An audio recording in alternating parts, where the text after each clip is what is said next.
ছাগলগুলো খুব ডাকছিল, তাই পুকুর পাড়ে নিয়ে চলে এসেছি। আর এই পুকুর পাড়ে বিকালে অনেক লোক এখানে বসে থাকে। ওই দেখুন, ছেলে খাবার কিনতে গেছিল, বাড়ি এসেছে, খাবারে দুটো 100 টাকার নোট পড়েছে। এই নোটগুলো দিয়ে লোকেদের ঠকাবে বলছে। এখন যাচ্ছে রাস্তায় ফেলে দিতে। দেখা যাক কটা লোক এই টাকাটা তুলে নেয়।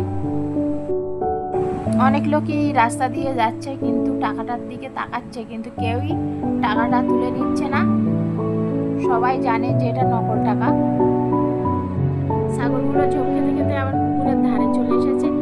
অনেক লোকই চলে এসেছে এখন পুকুর পাড়ে। এই দেখুন, সব লাইন দিয়ে বসে আছে। এখানে বসে থাকে সবাই আর মাছ ধরে। ছেলে একটা চায়ের দোকান করেছে, এখানে অনেক লোক বসে আছে বলে। এই দেখুন, চায়ের দোকানটা কত সুন্দর হয়েছে। আবার বাঁশ দিয়ে একটা ওই বসার জন্য ওখানে এই বেঞ্চি তৈরি করেছে।